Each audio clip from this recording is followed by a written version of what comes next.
Horas, salam sehat bagi kita semua, salam sukacita bagi jemaat yang terkasih. Kami mengundang Bapak Ibu Saudara-saudara bersekutu dengan Tuhan sebelum kita melakukan aktivitas kita. Namun, saya mau mengajak kita untuk lebih dulu berdoa. Kita berdoa. Terpujilah Engkau Allah Tuhan Bapa kami yang kami sembah di dalam nama anak-Mu Tuhan Yesus Kristus yang pada pagi hari ini memperkenankan kami Tuhan di dalam sukacita melalui napas kehidupan dan kesehatan. Kami yakin dan percaya karena berkat-Mu Tuhan mau menghantar kami dalam memulai segala aktivitas kami hari ini. Namun sebelum kami memulai, biarlah firman-Mu menerangi dan menguatkan hati dan pikiran kami. Dalam Kristus Yesus kami berdoa. Amin. Bapak Ibu yang terkasih, saudara-saudara dimanapun kita berada, firman Tuhan yang menyapa kita pada hari ini Jumat 15 Oktober 2021 tertulis di dalam kitab Efesus pasal 4 ayat 28. Saya akan bacakan untuk kita.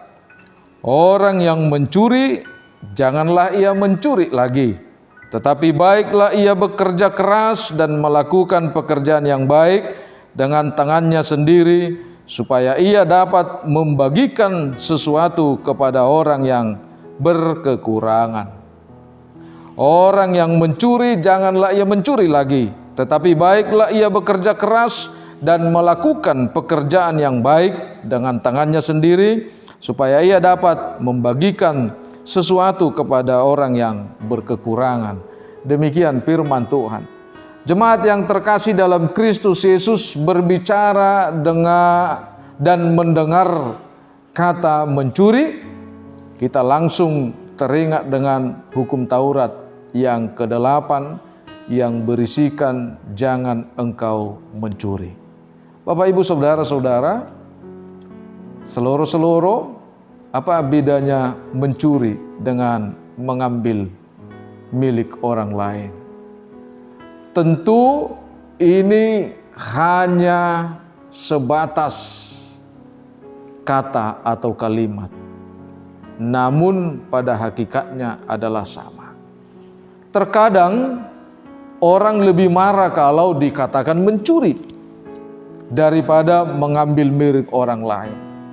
Padahal itu sama-sama dalam hal tindakan merugikan orang lain karena mengambil miliknya tanpa persetujuannya, mengambil miliknya tanpa sepengetahuan atau seizin dia. Jemaat yang terkasih, mungkin timbul pertanyaan, apakah mencuri itu hanya dilakukan orang yang miskin atau orang yang bodoh?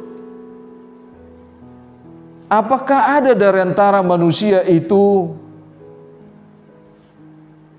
mencuri merupakan sumber kehidupannya atau kebutuhan keluarganya? Dalam nats firman Tuhan pada pagi hari ini kita diingatkan tentang apa yang menjadi akar masalah, kenapa seseorang itu mau melakukan itu, sementara hal itu sudah dilarang oleh firman Tuhan. Dilarang untuk mengulanginya, dilarang untuk membudayakannya. Sadar atau tidak sadar, seseorang mau mencuri itu karena diakibatkan oleh faktor kemalasan. Itu yang pertama. Seseorang mau melakukan pekerjaan seperti itu karena faktor kemalasan. Buktikan. Yang kedua, karena faktor kebodohan. Sehingga seseorang itu tidak lagi terbuka pikirannya untuk melakukan pekerjaan atau hal yang baik. Karena itu melalui firman Tuhan pada pagi ini kita diingatkan akan status kita yang sudah berbeda di tengah-tengah dunia ini. Artinya, Tuhan tidak akan mengatakan firman-Nya ini kepada kita kalau status kita tidak berbeda dengan orang lain. Yaitu status sebelum mengenal Kristus dan sesudah mengenal Kristus. Hal inilah yang mau Tuhan ingatkan kepada kita. Ketika kita meninggalkan hidup yang lama dan masuk dalam hidup yang baru, janganlah kita mencintai hidup yang lama lagi. Terkadang kita tidak bisa membedakan status kita. Seperti apa yang dikatakan di dalam Lukas 11 ayat 13 itu. Orang jahat pun mengasihi anaknya. Bukan hanya soal mengasihi dan memberi yang Tuhan maksud, tetapi soal masalah latar belakangnya. Lebih baik kita memberi karena memang sudah didasari oleh kasih Kristus. Karena itu ketika kita hidup di dalam dasar kasih Kristus, maka kasih yang kita lakukan itu adalah kasih yang universal. Tidak diragukan lagi. Kasih yang mau kita lakukan itu hanya kepada tertentu. Saya sangat tertarik dengan kata motivasi ini. Semua orang ingin mengubah dunia ini, tapi tidak semua orang berpikir untuk mengubah dirinya sendiri. Kadang ketika orang melihat yang jahat dengan kelakuannya, kita bisa menghukum dia di dalam pikiran kita. Bisa kita menjadi emosional dengan perbuatan dia. Tetapi ketika dikatakan tadi, semua orang ingin mengubah dunia ini. Semua mungkin orang benci dengan kejahatan. Tetapi ketika karakter, cara berpikir kita tidak berubah, maka kejahatan yang dilakukan oleh orang lain itu bisa sewaktu-waktu kita lakukan. Karena apa? Karena kita tidak mengubah pikiran kita. Kita hanya benci dengan orang yang melakukan kejahatan itu. Karena itu Bapak, Ibu, Saudara-saudara, untuk mengubah kejahatan, untuk mengubah cara berpikir kita, maka firman Tuhan mengingatkan kita dalam Amsal 1 ayat 7, takut akan Tuhan. Ketika kita takut akan Tuhan, maka di sana kita akan mengubah semua pola-pola kehidupan kita yang lama itu menjadi pola hidup di dalam Tuhan. Karena takut akan Tuhan adalah permulaan pengetahuan. Pengetahuan itu tidak pernah membuat kita jahat. Pengetahuan itu mengarahkan kita untuk lebih baik dari hari sekarang, saat ini, untuk menuju masa depan yang lebih baik. Itulah tujuan daripada pengetahuan. Karena hanya orang yang takut di dalam Tuhanlah yang menghormati hikmat dan didikan, yang mencintai hikmat dan didikan. Bapak, Ibu, Saudara-saudara, jika dalam renungan kita dikatakan orang yang mencuri, janganlah ia mencuri lagi, rasanya bagian kalimat ini tidak perlu kita bahas panjang lebar.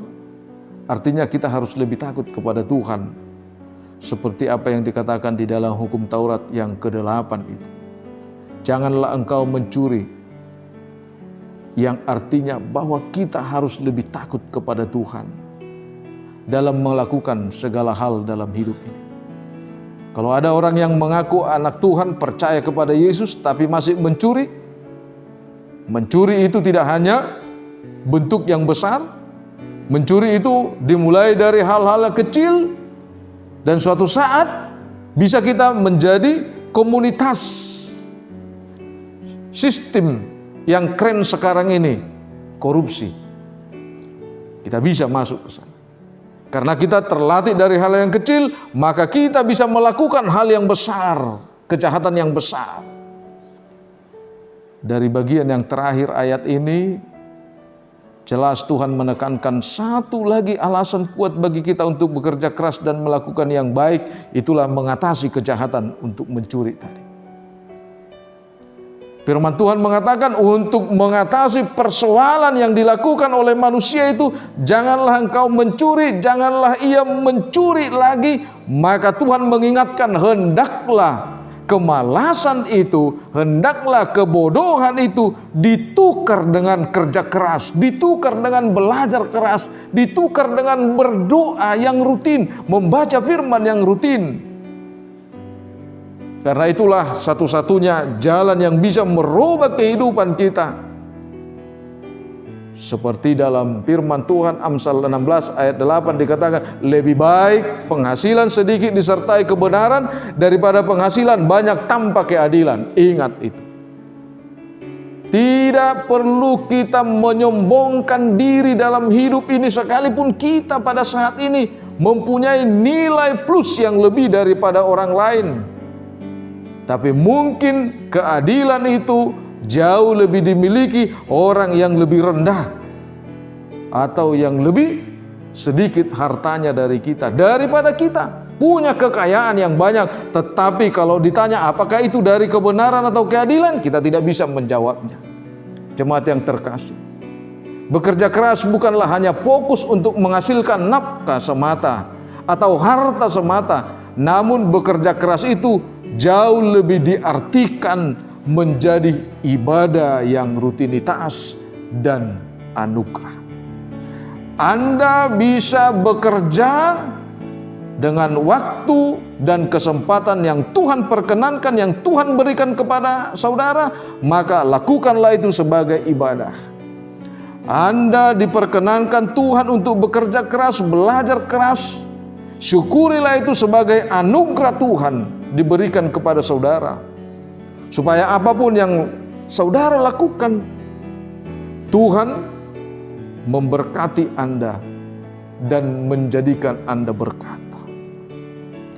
Tuhan menjadikan hidupmu punya visi dan misi, yaitu terang dan garam. Tuhan mengajarkan kepada kita hidup di dalam kasih.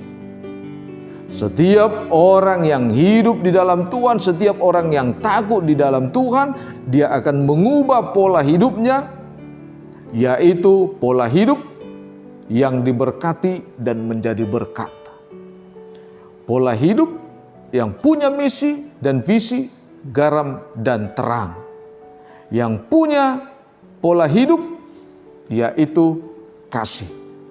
Dengan jujur, terkadang kita takut atau khawatir berkekurangan dalam kehidupan kita ini, sehingga kita terkontaminasi dengan gaya hidup kita. Apa yang membuat kita keluar dari kebenaran Tuhan adalah lebih banyak gaya hidup. Gaya hidup yang kita sesuaikan dengan keinginan kita, pola hidup yang kita sesuaikan dengan keinginan kita, di sanalah kita bisa berubah. Di sanalah kita diarahkan oleh kuasa-kuasa dan keinginan-keinginan dunia ini, supaya kita khawatir dengan berkat Tuhan, supaya kita berkekurangan dengan berkat Tuhan.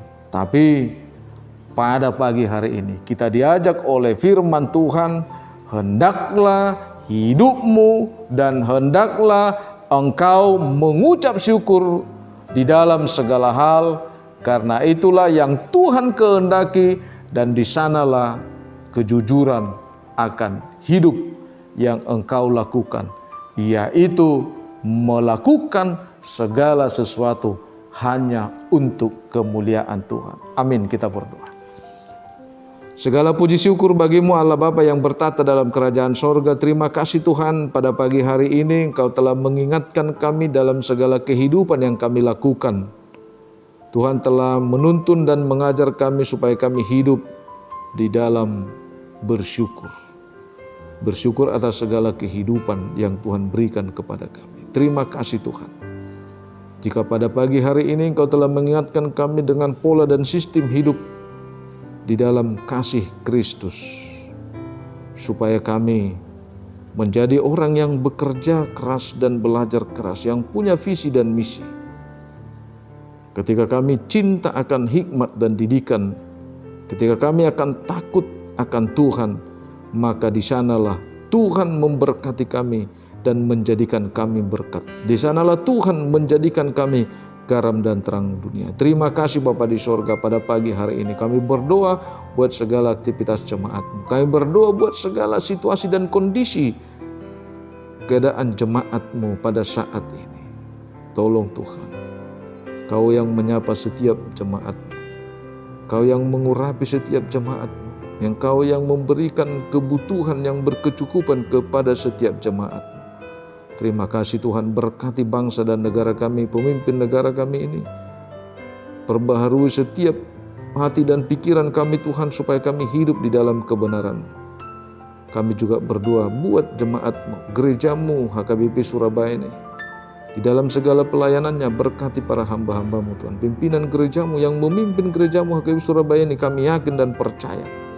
Di dalam segala kekurangan dan kelemahan yang Kau tempah dia Tuhan, di dalam Roh Kudus-Mu menjadi seorang pemimpin di tengah-tengah gereja-Mu yang membangun spiritualitas jemaat-Mu kepada jemaat yang bertumbuh dan saling mengasihi dan saling hidup di dalam sukacita. Begitu juga Tuhan, program gereja-Mu dalam melaksanakan pesta Huria, pesta Gotilon. Kau yang menyapa setiap jemaat-Mu Tuhan akan berkat yang telah terima daripada Tuhan. Biarlah kami penuh dengan sukacita, memberikan rasa syukur kami Tuhan, memberikan persembahan yang terbaik di tengah-tengah gereja-Mu untuk membantu dan menyempurnakan semua pelayanan-pelayanan yang ada di gereja-Mu HKBP Surabaya. Kami yakin dan percaya Tuhan, kami banyak silap, tidak lupa selalu Tuhan bersyukur dan berterima kasih atas berkat yang telah Tuhan berikan. Ingatkan kami, supaya kami menjadi orang pengikut Kristus yang setia dan yang selalu bersyukur, yang selalu memuliakan nama-Mu. Ampuni segala dosa dan kesalahan kami Tuhan, supaya kami layak menjadi anak-anak Tuhan. Dalam Kristus Yesus kami berdoa dan mengucap syukur. Amin. Bapak, Ibu, Saudara-saudara, terimalah salam dari kami semua hamba-hamba Tuhan, penatua gereja kita. Salam sehat dan jangan lupa lakukan prokes di dalam setiap aktivitas kita. Terimalah salam kami, salam sehat. Horas.